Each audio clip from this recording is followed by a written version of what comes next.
Nós estamos avançando aqui, querido, seja muito bem-vindo. Estamos rompendo com o tempo do nosso devocional. Nós entendemos, queridos, aquilo que está lá em Mateus, que também está em Lucas, né? Que é o evangelho que nós estamos atualmente rompendo, quando Jesus certa vez disse: olha só, não andem por aí preocupados e nem ansiosos por coisa alguma. E sabe, ele conclui dizendo: antes de qualquer coisa, busque em primeiro lugar o reino de Deus e a sua justiça, e todas as demais coisas vão ser acrescentadas para você. O que nós vemos e percebemos é todos andando na contramão do que a palavra de Deus nos orienta. E é por isso que muitas pessoas sofrem, é por isso que muitas vezes nós sofremos por tomarmos caminhos e decisões erradas, não sendo aquilo que o nosso Senhor e Salvador Jesus nos aconselhou. Então, se você quer ser mais assertivo e assertiva na sua vida, se você quer ser mais produtivo e ser feliz, né, queridos? Porque no fundo, o que muitos têm buscado é ser felizes. Como é que eu faço para ter alegria, ter gozo, ter prazer em viver? Então, busque em primeiro lugar o reino de Deus, as coisas de Deus, os conselhos de Deus e a sua palavra. E acredite, confie. As direções que você precisa, as palavras que você precisa, elas vão chegar na hora exata para que você tome sempre as melhores decisões, tá bom? Então seja muito bem-vindo mais uma vez, que Deus abençoe a sua vida. Nós estamos com um propósito, queridos, de leitura total da Bíblia. Nós estamos especificamente hoje com 297 dias aí já em propósito, né? Estamos desde Gênesis, hoje nós estamos no Evangelho de Lucas e a nossa meta é chegar até Apocalipse. São 66 livros, entre livros e cartas, né, que a Bíblia tem. E nós estamos então nessa proposta de fazer toda a leitura, né, e meditação, e com certeza, como agora, pegar assim, queridos, chaves para que nós possamos melhorar com a nossa vida, né? Eu preciso melhorar, eu acredito que você também precisa melhorar, todos nós precisamos, né? Ainda que sejamos mestres, né, nessa palavra, teólogos, enfim, ainda que tenhamos já alguma unção reconhecida, os dons em nossas vidas aflorados, nós ainda assim, e talvez mais do que nunca, se isso já aconteceu com você, precisamos meditar nessa palavra e praticar essa palavra e conhecer e praticar essa palavra, porque é isso que realmente muda a nossa vida, muda o casamento, muda o relacionamento com os filhos, o relacionamento com a sociedade, enfim, muda o seu ministério. Então nós precisamos dessa palavra, amém? Eu tô aqui para provar para você e mostrar para você a importância dessa palavra na minha e na sua vida, tá bom? Nós estamos juntos aí nessa jornada e vamos chegar até Apocalipse. Vamos juntos então. Nós estamos, como eu disse agora, 297 dias. Leitura total da Bíblia, e fizemos uma nova proposta de leitura do Novo Testamento, que começou no Evangelho de Mateus. Então já lemos Mateus, Marcos, estamos agora no Evangelho de Lucas, e assim nós vamos rompendo. Todos os vídeos estão salvos, tá bom? Estão salvos no Instagram, no Facebook, no YouTube, e você pode acompanhar na melhor plataforma que fique assim, mais conveniente para você. O mais importante é você ouvir esse resumão que a gente chega aqui para te contar todo dia do que está acontecendo.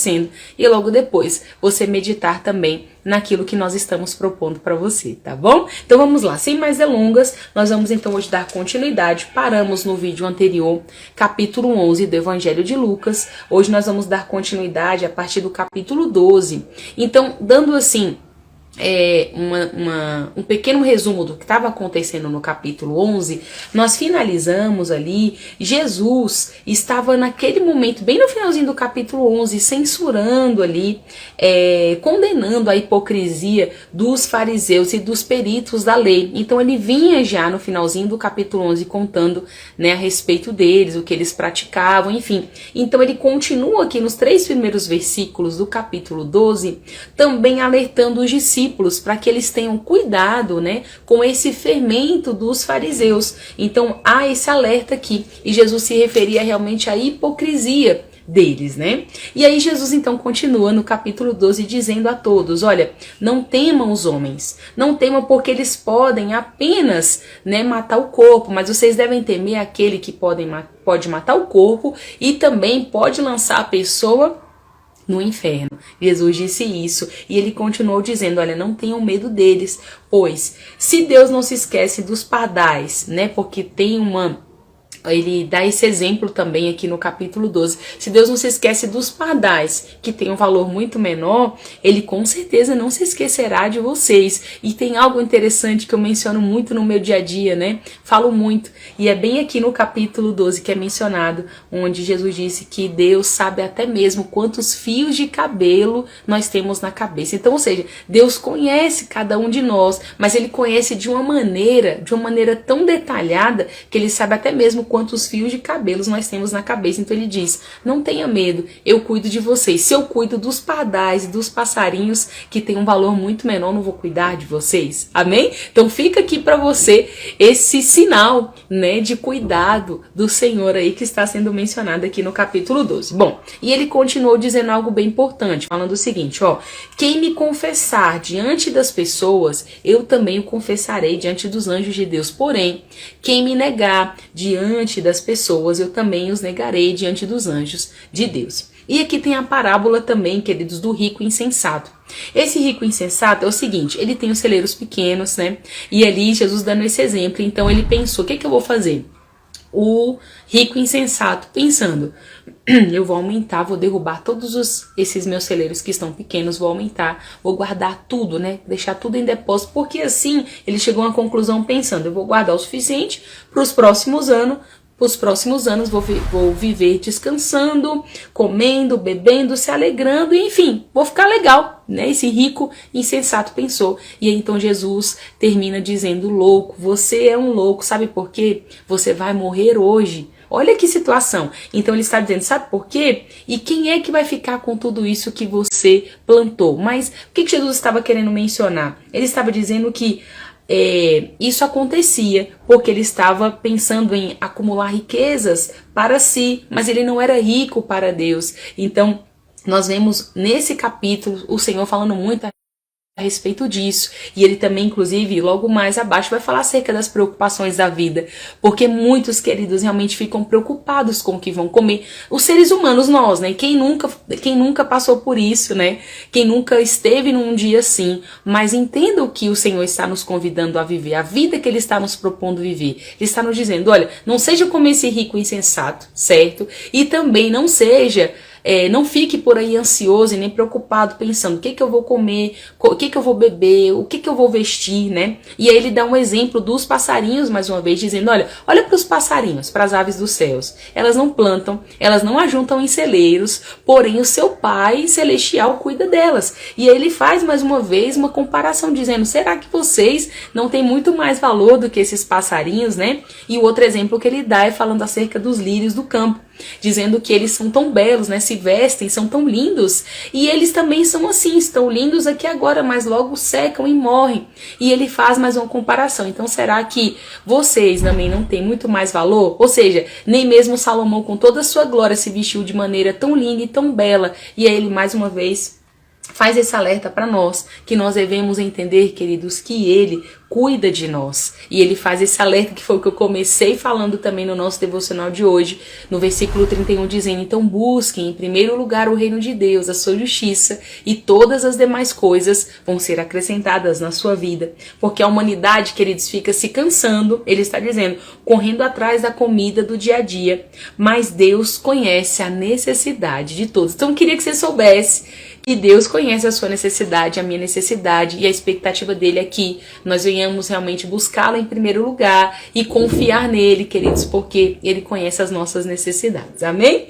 E vamos lá, para concluir então aqui o capítulo 12, ele também fala, aqui fechando já o capítulo 12, acerca de estarmos sempre prontos ao serviço. Então ele faz essa convocação para nós fazermos aquilo que o Senhor nos confiou e ficarmos sempre alertas, porque não sabemos, queridos, quando é que o nosso Pai irá voltar para nos buscar. Então há um alerta dele dizendo, olha só, estejam vigilantes, porque vocês não sabem o dia nem a hora que ele vem nos buscar. E ele finaliza o capítulo 12 falando acerca do final dos tempos, tá bom? Desculpa, dos sinais dos tempos. E como é que então vamos terminar o nosso devocional hoje? Capítulo 13 do Evangelho de Lucas, Jesus começa falando para que o povo se arrependa. Ele está dizendo para o povo que é melhor eles se arrependerem, porque senão eles vão morrer. Então ele diz que certo sábado ele estava indo ali, né, realmente a caminho de Jerusalém. E, queridos, tinha uma mulher que sofria, havia 18 anos. Essa não é a mulher do fluxo de sangue, tá? Essa mulher aqui, queridos, ela sofria 18 anos e ela andava encurvada, a palavra diz, porque um espírito a mantinha doente e deixava ela incapaz de se endireitar. Era esse espírito maligno que a impedia.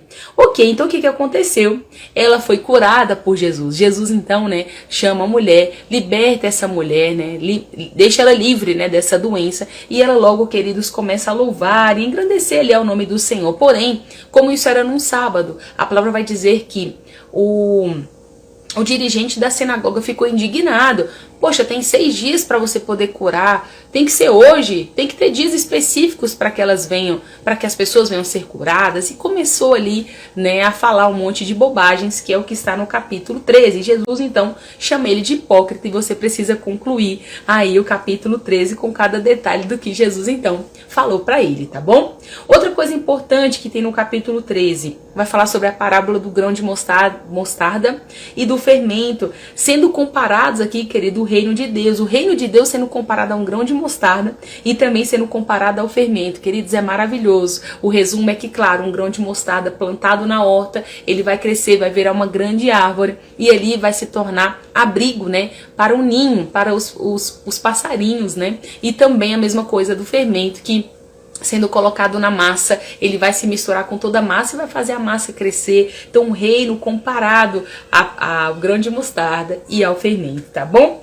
Outra coisa importantíssima no capítulo 13, Jesus vai falar acerca da porta estreita, né? Quando ele caminhava ali, queridos, rumo a Jerusalém, essa era a meta, né, de onde eles deveriam chegar. E ali ele, de aldeia em aldeia, avançando, alguém lhe perguntou: Senhor, são poucos os que serão salvos? E aí Jesus respondeu: olha só, a porta para o céu ela é estreita, é necessário se esforçar para poder entrar. E eu te encorajo a você ler também como é que Jesus continuou dizendo aqui.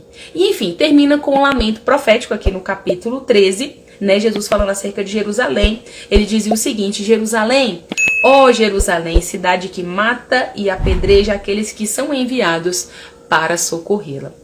Muita coisa boa, muito de grande valia para nós, né, queridos, que nós precisamos agora meditar e praticar. Precisamos fazer isso para que a nossa vida seja realmente transformada, seguindo aí, claro, o conselho de Tiago, né? Não sejam só ouvintes, mas praticantes dessa palavra.